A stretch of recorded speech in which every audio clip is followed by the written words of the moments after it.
Hello everybody, welcome back to another video by Jay Bowman. Today I'm looking again at one of my favourite synths.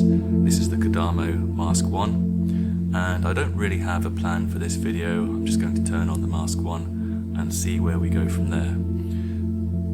This might be interesting for people who are interested in the Mask1 and want to see what the user interface is like, what the sounds are like, people who are interested in sound design, or people who are just synth geeks like myself. So let's have a look. Let's turn on the Mask1 using the power button at the back.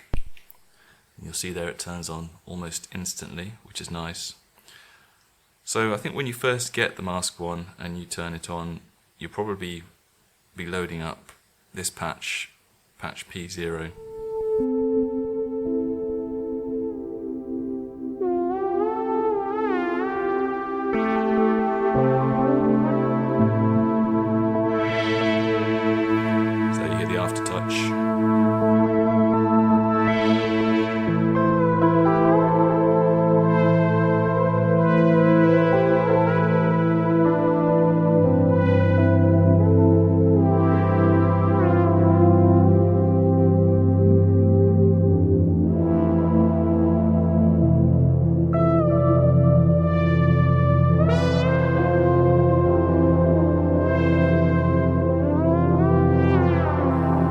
So there you can hear one of the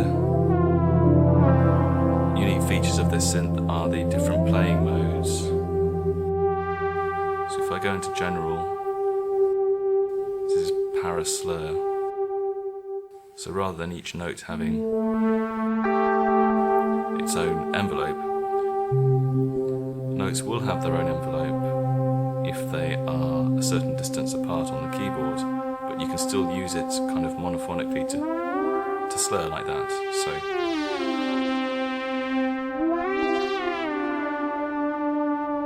So if you want to go from C to G in a kind of slur way, you just do that. And if you want to play C and G so they each have separate envelopes,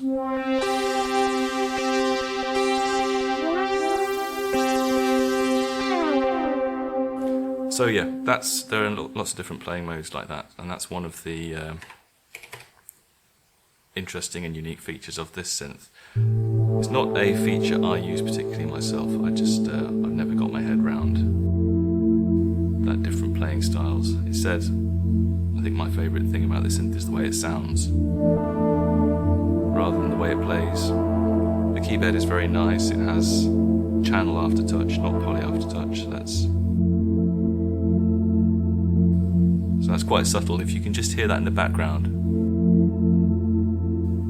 you can hear the mask changing as I apply aftertouch. So this is no aftertouch. Did you hear that? That just switched. So that's a great program patch. So when you turn it on, you're resting on P0. If you turn this value knob to the right,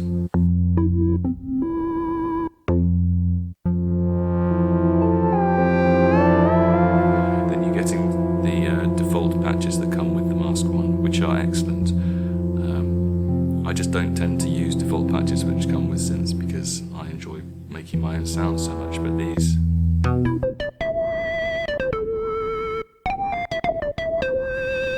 patches are really good, and this is a split.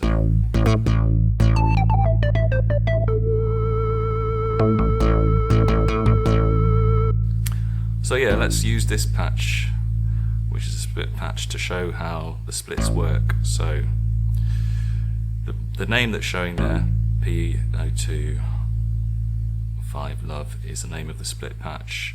If we push the split button, it shows us that. So let's go back to, so the previous name that you saw was the name of the patch overall, and it's also the name of the patch that's playing in the left hand, whereas this name that's playing, because I pushed the split button, is the patch that's playing in the right hand.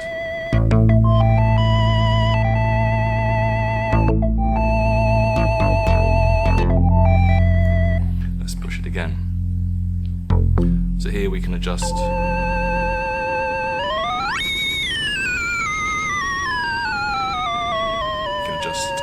the semitones of that split voice. Let's push that again. Balance. So we can adjust the balance. So there you see, all the way to the right is value 6. You can barely hear the left hand there, whereas the right hand is quite loud. If I do it all the way to left or counterclockwise, it's the opposite way around. Okay, so you got from -6 to 6. Okay, you can put it in the middle. Okay, let's push it again, pan. Okay, so this is deciding to what extent the voices are panned to the left and right.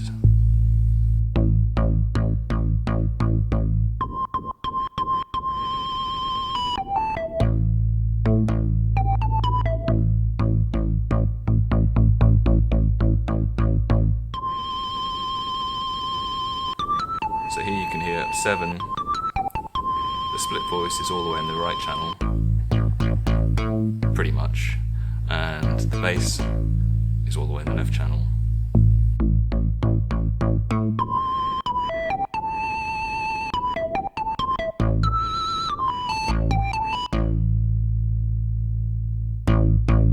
Whereas if you put it at 0,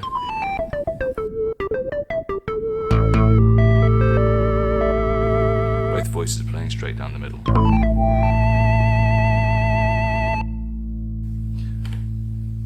Tune, so that's adjusting the fine-tuning. So you can go up 50 cents or down 50 cents. Okay. And then I've come all the way around to the menu, so that's, as I say, the name of the split voice, Mystic 98. So that's the parameters you can adjust for the split voice when you're in this kind of combined voice. And then all these controls here, the standard controls, relate to the voice that's playing in the left hand, which is kind of the default voice. So you can see it's using Mask 58.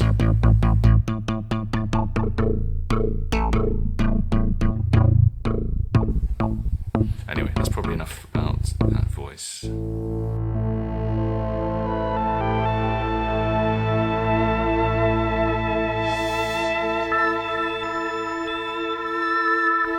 There you can see the mod wheel. It's probably just off the screen there actually. That's obviously adjusting the mask.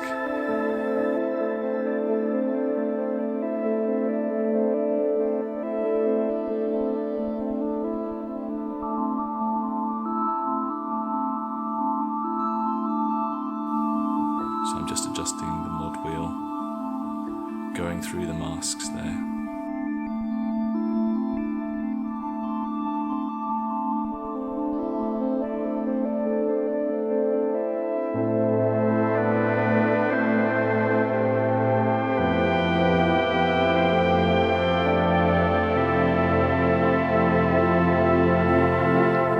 So these are all excellent patches, really inspirational. So here we have a layer, so like this, instead of a split we've got a layer here, so there's 2 sounds playing at once. So again, the default name is breath, so that's the bass patch.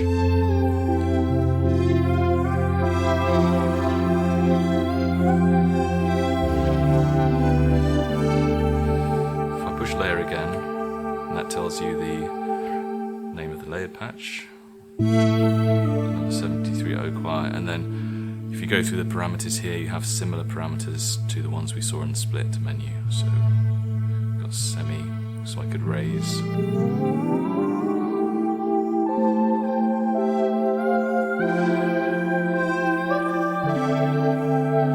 I can raise the level of the, raise the octave of this layered voice. Let's see. So yeah, when you're going through the menus, well I should point this out, you can either push the parameter buttons to go backwards and forwards through the parameters, or you can just keep pushing the button. So balance, pan, we know what those are. Tuning, fine tuning. Okay. So yeah, you can just keep pushing that button or you can push the parameter buttons. And I should say, these buttons feel excellent. I don't know if you're hearing them clickety-clack as I'm pressing them, but they're very satisfying to, to press. And the value knob as well is it's a very nice feeling knob. I mean, it's very light, it's completely plastic, but the way it works is just excellent. It's kind of very little resistance, so it's easy to make large adjustments quickly, but also because it's notched,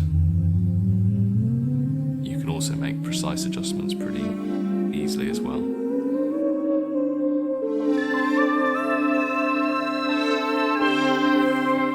Okay, let's change voice.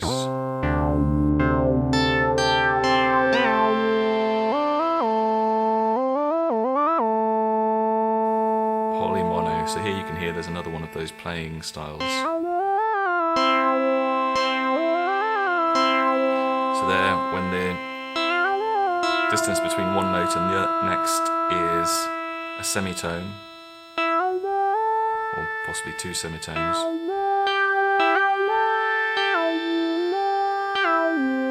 Actually no, it's just playing, it's just like mono, as in if I play legato, it doesn't matter how far away the other note is, it's just playing mono. Let's have a look, let's see, rather than me waffling on. Playing mode, Molly. Okay.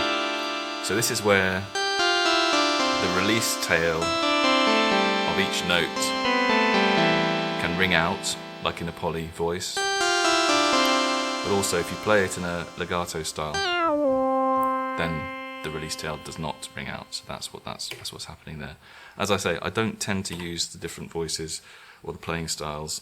I like poly, and occasionally I might use a mono voice, but they're there for people who want to experiment with that kind of thing.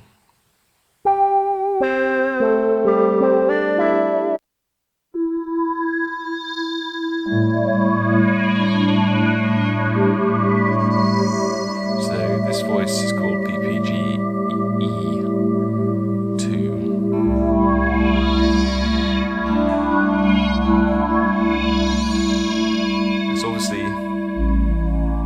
emulating some of the characteristics of a PPG, or it's aiming at that vibe. But I think this might be a good point for me to show one of the features of this synth. So let's come out of the default factory patches, and I'm just going to scroll all the way to find an init voice. So here we go. And what I'm going to do is just go to the tuner here and show you. So hopefully you can see there on the camera that the tuning of this voice is fluctuating. So this is just the standard way that the bitmask oscillators seem to work. It's not completely stable like you'd expect from a digital oscillator. It's fluctuating more like you would get with an analog oscillator, and you can hear that more obviously if I turn up the second oscillator. You can hear that phasing, but also the phasing is not consistent.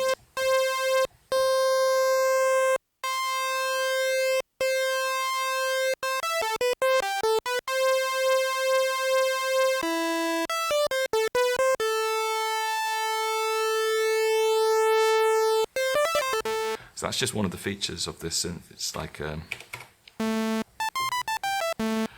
kind of built-in analog character.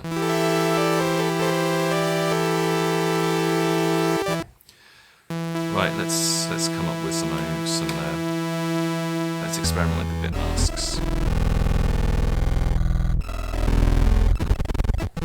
So when the synth originally came out, it had, I think, 256 bit masks.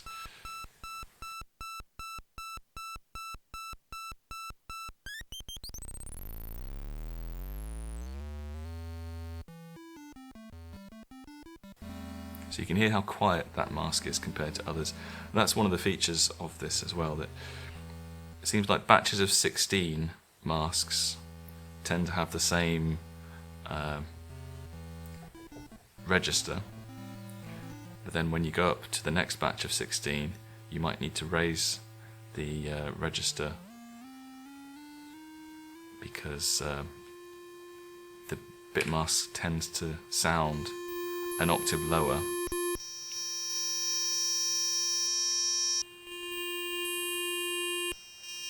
But also the bit masks each have a different kind of volume level as well.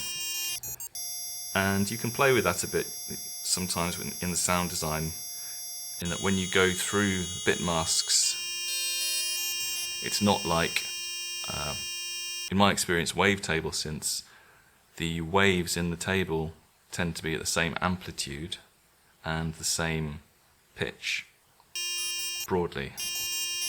Whereas that's not the case, obviously, with the bit masks. So as I was saying, when the synth was released, it came with 256 bit masks, and through a firmware update, I think last year, they doubled that, so now we're at 512. So if you can see on the oscilloscope there, these high bit masks are very nasally.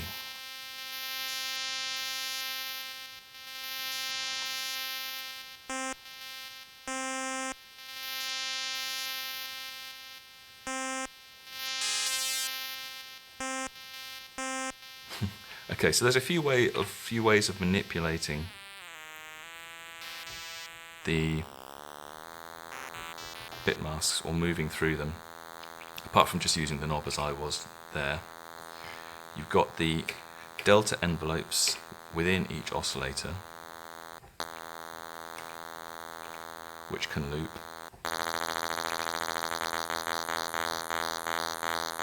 And they can loop in two ways. They can either loop in a standard way, like this, or they can go in a bi-directional way, as in they kind of swing up to the top and then back down again. Or they start at the top, swing down to the bass mask, and then swing back up.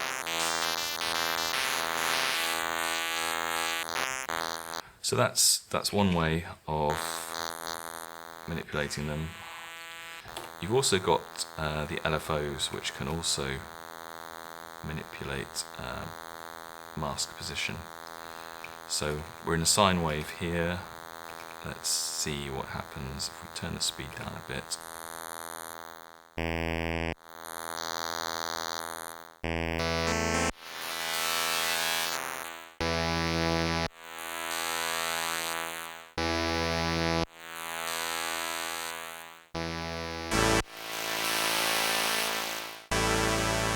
So the LFOs are not key synced, so you can't, if you want to get a standardized mask position each time you push the key, then you need to use the delta envelopes, which are in the oscillators. Whereas if you want a kind of continuous LFO that's kind of free running modulation, then that's where you use the LFO. But you can also make mask position a target of the mod wheel, so let's do that, and so put it on the maximum amount.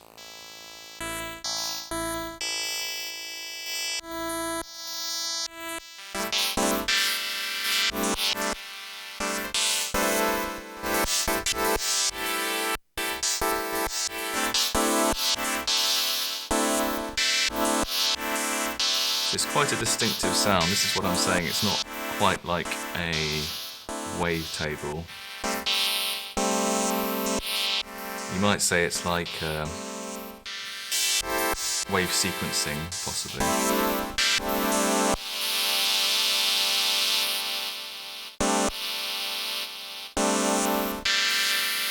So maybe that's the closest equivalent.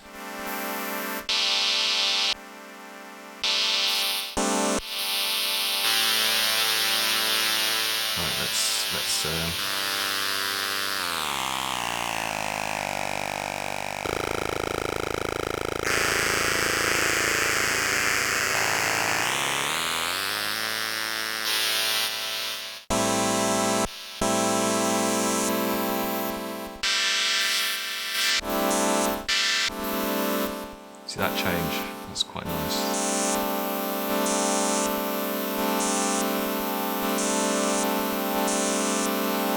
See, I found that transition using the mod wheel. So one of the issues I have is if I want to automate that, how would I do it? In theory, I could use an LFO or the delta envelope, but because I don't know which masks are actually making that transition, it's quite difficult for me to automate that using the LFO or the delta masks. Now there is one feature that comes with this synth, so it has a kind of built-in looper. It's cool, you see this sequencer, it says here, but it's more like a looper than a sequencer in my view. And I think the sequencer does actually record modulation. So what I can do is, if I record myself playing with the mod wheel but not playing any notes, so I'm just recording a free kind of looping sequence there. Now if I push play,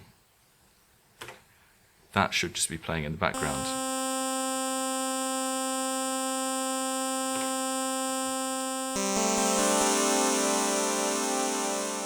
And the reason that hasn't worked is because I suspect, because I didn't actually play any notes, the sequencer did not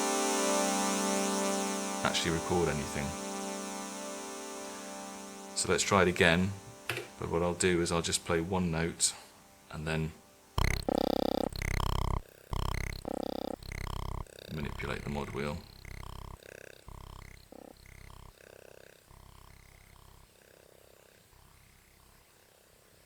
Okay, let's see how that works. Yeah. So now I've kind of automated that effect that I'm looking for. Although unfortunately we do have that one note in there.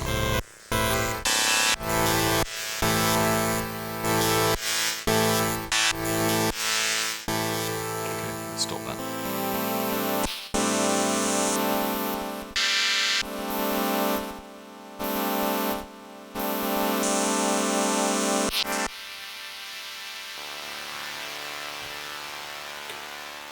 And as well as the mod wheel, you can also use aftertouch and some of the other modulation sources to change mask position. Let's put some effects on just for...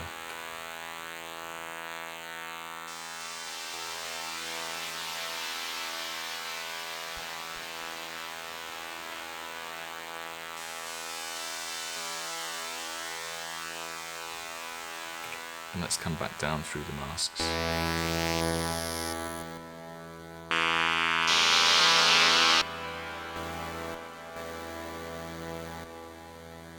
See these? It's a very quiet mask. It's a bit louder.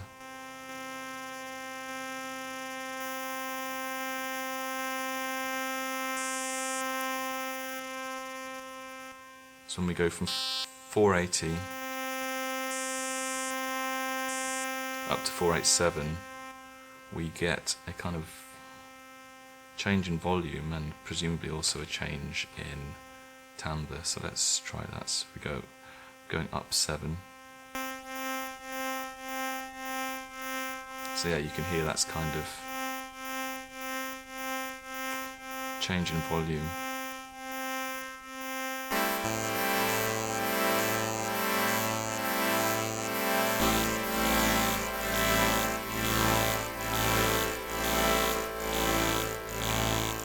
Some chorus as well.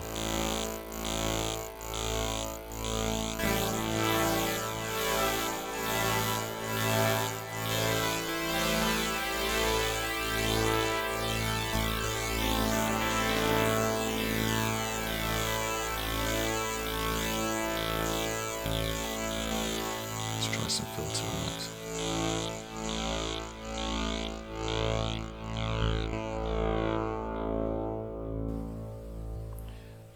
filter.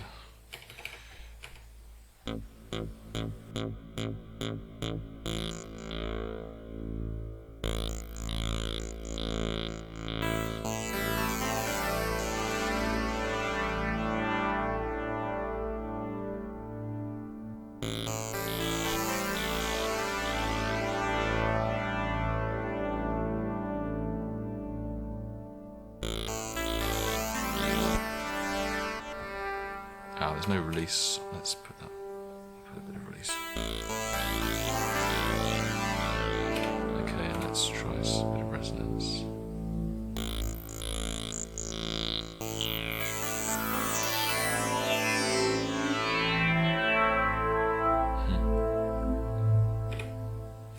And increase the decay of the envelope.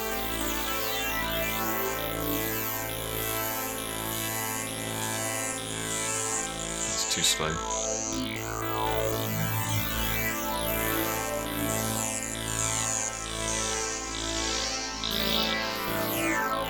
Let's change the speed of the delta envelope.